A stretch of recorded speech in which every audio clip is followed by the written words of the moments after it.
Olá, tudo bem? Seja muito bem-vinda à nossa aula 5 do curso Despertar para uma Vida Mais Saudável. Meu nome é Camila Castelo, eu sou nutricionista e esse curso faz parte da programação cultural do Centro Max Pfeffer. Nesse curso de 10 aulas, nós estamos aprendendo como tomar os primeiros passos rumo a uma vida mais saudável. Na nossa primeira aula, nós trabalhamos um pouquinho os conceitos de alimentação saudável e saúde. Já na segunda aula, nós aprendemos um pouquinho mais sobre cada um dos nutrientes presentes nos alimentos. Na aula 3, nós aprendemos um pouquinho mais sobre a ingestão recomendada de água e também falamos sobre os 10 passos para uma alimentação saudável segundo o Ministério da Saúde. E a partir de agora, vamos retomar o conteúdo da nossa aula 4, em que falamos sobre como planejar as refeições ao longo do dia. No fim da aula passada, eu deixei vocês com um exercício para fazer o planejamento das refeições de um dia, correto? Hoje nós vamos conversar um pouquinho mais sobre o planejamento ao longo da semana e como essa pode ser a chave do sucesso da sua alimentação saudável. Então, para ficar um pouquinho mais fácil, a aula de hoje nós vamos separar em etapas, tudo bem? Nessa primeira etapa, eu quero te mostrar a importância da gente planejar os excessos na nossa alimentação. E para você entender isso, eu vou fazer aqui uma analogia com a área financeira. Se você só pegar o cartão de crédito e sair por aí gastando, sem prestar atenção em quanto você está gastando, o que você está comprando, no final do mês você vai se dar conta de que está em uma bola de neve. A mesma coisa com a alimentação. Se a gente só ir saindo, indo em restaurantes, barzinhos, indo em festas na casa de amigos, sem parar para dar atenção e foco para aquilo que a gente está comendo, quando a gente vai ver, a gente vai estar com uma bola de neve no final do mês. E para fazer esse exercício, eu vou te convidar a montar a sua agenda da semana. E quando eu digo agenda da semana, eu estou falando de agenda real, de compromissos. Então vocês vão colocar como se fosse aqui o exemplo aqui do lado. Esta pessoa do exemplo, ela já sabe que na terça-feira, na hora do almoço, ela tem uma reunião com um cliente. E provavelmente eles vão aí num restaurante um pouco mais refinado. Esta pessoa também, ela me contou que na sexta-feira à noite é o dia que ela costuma comer pizza com os pais. E que no sábado, durante a tarde, ela vai ter uma festa de uma amiga que provavelmente vai ter um churrasco. E o domingo é o dia que a avó dela costuma fazer uma macarronada. E esses compromissos que vão me fazer sair da rotina, eu preciso entender que o primeiro, não é dia do lixo. Primeiro porque comida não é lixo, comida não saudável e comida saudável é comida, ninguém aqui come lixo. E segundo, porque não é um dia inteiro que você vai sair da rotina, são apenas nos seus compromissos. A ideia é que no resto do dia você siga uma alimentação equilibrada. E também é preciso entender que sair da rotina faz parte de ter uma vida real. A vida ideal é aquela que você nunca vai precisar fazer escolhas alimentares difíceis, que você só vai comer os alimentos que estão na sua dieta. Só que isso não existe, gente. Sempre vai ter uma festa de casamento, uma festa de aniversário, uma festa de criança, uma pizza com amigos. Esses eventos sociais, eles sempre vão acontecer. E é muito importante que a gente aprenda a lidar com essas situações para que uma saída da rotina não seja uma saída completamente fora da rotina, não seja comer descontroladamente sem freio. E esses temas nós vamos abordar um pouquinho melhor na nossa aula 9 e 10 desse curso, em que nós vamos aprender a lidar com os possíveis sabotadores da nossa rotina alimentar. Porém, na aula de hoje, eu quero que a gente foque nos momentos em que não são esses compromissos, nos momentos em que nós vamos seguir a rotina. E a partir de agora, eu vou te contar quais são as ferramentas que você pode utilizar para planejar o resto da sua semana de forma a completar a atividade da aula anterior.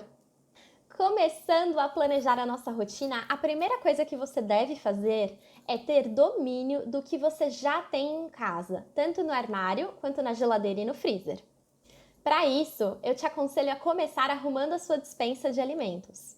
Eu quero que você olhe todos os produtos que tem ali, quais são as validades desses produtos, isso é um fator muito importante, hein? Esses produtos estão visíveis? Você já sabia o que estava ali antes de arrumar a despensa? Ou existiam produtos ali que você nem lembra de ter comprado? Deixar os alimentos dispostos de uma maneira limpa e organizada facilita muito a visualização do que nós já temos em casa, evita que a gente compre desnecessariamente no mercado e também facilita essa questão do planejamento. Algumas dicas de organização que eu costumo dar é: você pode comprar aqueles tubetes ou aqueles potinhos que nós usamos normalmente para fazer lembrancinhas de festa, colocar etiquetas e deixar dessa forma os seus temperos secos. Então, ervas secas como salsinha, manjericão, alecrim, páprica, entre outros, deixar eles de uma forma bem clara facilita que você visualize quais temperos você já tem. E esses temperos, eles são incríveis para dar um gostinho novo para a comida e sempre ter um tempero diferente. Além disso, eu gosto de recomendar que você guarde garrafas de vidro transparente, às vezes de um suco integral ou algo assim. E dentro dessas garrafas, já limpas e secas, você pode guardar mantimentos, como por exemplo arroz, feijão, lentilha, ervilha. Fica tudo de uma maneira bem visual e você reaproveita essas embalagens. Depois de arrumar a despensa, você pode fazer uma listinha do que tinha ali, só para você não esquecer de nada. Então, listar, por exemplo, eu tenho arroz, eu tenho feijão, eu tenho lentilha. Porque dessa forma nós já sabemos que no nosso planejamento semanal nós podemos usar esses alimentos. Depois que você organizar o seu armário, você pode organizar também a sua geladeira. E para fazer isso de uma forma mais fácil, eu vou te deixar com um informativo sobre como arrumar a sua geladeira de uma forma eficiente. Eu te recomendo utilizar as prateleiras superiores da geladeira para os alimentos que não podem sofrer grandes variações de temperatura, porque ali é a região mais gelada. Como, por exemplo, sobremesas, carnes, peixes frescos, laticínios. Na prateleira de baixo, que seria a intermediária, eu te recomendo deixar os alimentos que você vai consumir logo. Por exemplo, uma carne que você deixou para descongelar ou refeições que sobraram do almoço do dia anterior.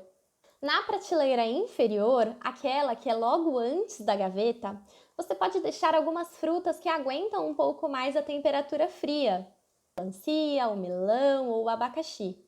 Já na gaveta inferior, eu te recomendo deixar as frutas, verduras e legumes que são bastante sensíveis ao frio.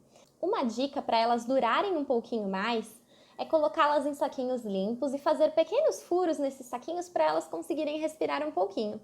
A porta da sua geladeira é o local que ela sofre mais variações de temperatura, porque toda hora a gente fica abrindo, então fica esquentando e esfriando o tempo todo. Nessa região, você deve guardar aqueles alimentos que são menos sensíveis ao frio, que eles não estragam com tanta facilidade. Geleias, sucos e condimentos, como por exemplo o ketchup e a mostarda. O seu freezer é uma ferramenta fantástica de planejamento. Você pode deixar algumas refeições congeladas nele para aqueles dias em que você não está com vontade de cozinhar ou aquele dia que você precisa de uma marmita bem rapidinha. Nele, você também pode congelar frutas e legumes que comprou em excesso e não vai utilizar. Dessa forma, você evita o desperdício. Porém, precisamos ficar atentos em algumas dicas para a utilização do freezer. A primeira coisa é sempre etiquetar os potinhos com o nome daquela refeição ou daquele alimento e a data em que você congelou. Se você for congelar frutas, eu recomendo que você já congele elas sem caroço e higienizadas. Para os legumes, a dica é pré-cozinhar eles em água. Então você pode ferver a água, colocar eles na água fervente por 1, 2, 3 minutinhos, tirar, resfriá-los em água corrente e depois congelar. As carnes, eu recomendo que você compre no açougue, se quiser já pode pedir para cortar para você. E em casa você pode congelá-las já na porção que você vai usar por dia. Então, por exemplo, na minha casa nós somos em 3 pessoas, nós costumamos congelar 3 bifes de carne por saquinho. Desta forma, o planejamento de descongelar as carnes no dia anterior fica um pouco mais fácil. Tanto as carnes quanto qualquer outro alimento, não é recomendado congelar 2 vezes. Se você precisar recongelar as carnes, eu recomendo que você cozinhe-as e congele-as já cozidas. Nesse material que eu preparei para vocês, eu também coloquei uma tabelinha sobre a duração dos alimentos, tanto na geladeira quanto no freezer, para você saber a validade. Agora, nós vamos pegar o planejamento que fizemos na última aula e vamos completar com o que nós gostaríamos de comer no decorrer da semana. Eu gosto de fazer esse exercício antes de fazer a lista de compras, porque dessa forma a gente escolhe o que a gente quer comer essa semana. Então, na verdade, nós estamos fazendo o processo inverso do que a maioria das pessoas fazem. Normalmente, as pessoas vão ao mercado, compram várias comidas desconexas, sem saber o que elas vão fazer, né? Quais são as refeições que elas estão planejando. E aí, a partir do que elas compraram, elas fazem a comida. Aqui, a proposta é o inverso. Dessa forma, você consegue fazer compras mais assertivas, comprando só o que você vai realmente usar durante a semana. E quando estamos fazendo esse planejamento semanal, eu gosto de estimular que vocês trabalhem a variedade na alimentação. Então, o que você pode fazer é, as frutas que você comprou na semana passada, você não repete essa semana, você compra frutas diferentes. E as mesmas coisas para os legumes. Outra dica de ouro que eu gosto de dar é utilizar post-its de cores diferentes na hora de fazer esse planejamento. Você pode estabelecer algumas regrinhas para preencher esse planejamento alimentar com post-it de forma que facilite a visualização. Por exemplo, eu gosto de estabelecer que todas as refeições que eu faço e coloco nos post-its rosa são refeições que eu consigo produzir com muita praticidade.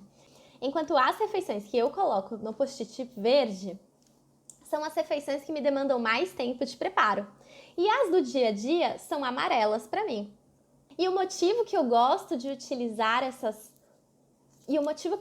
tanto de utilizar post-its é que se eu estabeleci que a minha refeição de segunda-feira é uma refeição que eu necessito de praticidade, porém eu cheguei um pouquinho mais cedo em casa e eu estou com vontade de cozinhar, eu posso simplesmente descolar o post-it na cor rosa, pegar um post-it de quarta-feira que era verde, fazer essa refeição na segunda e o post-it de rosa eu deixo para quarta. E assim eu vou trocando as refeições que eu planejei durante a semana. Dessa forma, eu consigo estabelecer que dentro da semana existe um planejamento flexível em que eu consigo trocar as refeições de acordo com a minha demanda. Se você percebe que tem um pouco de dificuldade para variar os alimentos ao longo da semana, tem o hábito de comprar sempre os mesmos alimentos no mercado, eu vou deixar uma ferramenta super legal chamada Lista de Compras. Ela é um arquivo com 2 páginas, em que na primeira página tem um arquivo com frutas, legumes e verduras, com uma sugestão de compra. Então, por exemplo, pelo menos 3 variedades de frutas por semana.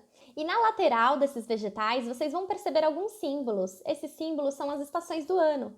Porque quando nós compramos alimentos na sazonalidade deles, isso é, no momento do ano em que eles estão ideais para consumo, nós conseguimos consumir esses alimentos mais gostosos e mais baratos. Já na segunda página, eu coloquei para vocês uma lista de carnes com uma estrelinha nas carnes que têm cortes magros, que são as mais adequadas para o nosso dia a dia, além de peixes e frutos do mar, lácteos, sugestões de pães, massas e entre outros alimentos. Agora que nós já temos a nossa lista de o que temos na geladeira, armário e freezer, já fizemos o nosso planejamento das refeições da semana. A nossa próxima etapa é ver o que planejamos comer, o que nós já temos no armário, freezer e geladeira e o que falta comprar no mercado. Dessa forma, nós vamos completar a nossa lista de compras. E é nesse momento que eu te recomendo ir ao mercado. Voltando do mercado, outra dica de ouro é tirar algumas horas do seu dia para já deixar a alimentação pré-pronta. E o que isso significa? Vamos supor aqui que você comprou cenoura, porque você estabeleceu que na segunda-feira você vai fazer uma salada que você usa cenoura ralada. Já na terça-feira você vai fazer omelete, porque é um dia que você chega tarde do trabalho e precisa de praticidade. Então, o que você pode fazer é chegar do mercado, já descascar a sua cenoura e ralar ela toda e deixar em potinhos. Assim, você não tem o trabalho de cozinhar todos os dias. E fazendo esse pré-preparo de já deixar folhas, frutas higienizadas, já deixar os legumes pré-cortados ou até pré-cozidos, você não tem o trabalho de começar a cozinhar do zero em todas as refeições da semana. E eu sei que eu falando aqui, você pode estar pensando, nossa Camila, mas fazer isso vai me dar muito trabalho. E eu vou te mostrar que na verdade não vai. O que acontece é que se nós não nos planejarmos, nós vamos precisar gastar muito tempo ao longo dos dias da semana para pensar nesse planejamento. Pensar o que eu vou comer de almoço, pensar quais são os lanches que eu vou levar para o meu trabalho, pensar o que eu vou fazer de janta para minha família. E quando eu faço esse planejamento prévio, consigo gastar essas 2, 3, 4 horas fazendo esse planejamento da semana inteira. Porém, isso me economiza muito tempo ao longo da semana. Então, eu costumo dizer que nós gastamos 20% do nosso tempo fazendo planejamento para facilitar o resto dos 80%. Agora vamos fazer uma recapitulação para lembrá-los aonde estamos. Nós já fizemos a nossa agenda da semana de forma a planejar os nossos excessos. Em seguida, organizamos o nosso armário, geladeira e freezer e também listamos os alimentos que nós já temos em casa. Fizemos o nosso planejamento da semana. Em seguida, fizemos a nossa lista de compras e também, depois do mercado, já fizemos o nosso pré-preparo das refeições. A última parte é fazer o nosso plano de ação, para que esse planejamento saia do papel. Eu gosto de recomendar que você coloque esse planejamento de refeições semanais na sua geladeira, assim ele fica bem visível. E para os lanches, esse plano de ação é fundamental. Se você tiver disponível no seu trabalho uma geladeira, você pode já levar o seu planejamento de lanchinhos da semana inteira e deixar guardadinho ali. Assim fica mais fácil lembrar de consumir o seu iogurte ou a sua fruta. Se esse não for o caso, eu recomendo que você compre uma lancheira de preferência térmica. Assim você consegue levar as refeições que você vai fazer fora de casa de uma maneira segura. E aí, conseguiu fazer o seu planejamento da semana? Se você tiver alguma dificuldade, pode contar comigo. Pode me mandar uma mensagem ou no meu Instagram, ou aqui mesmo nos comentários do vídeo. Eu te vejo na próxima aula em que nós vamos aprender a ler os rótulos dos alimentos industrializados. Até lá!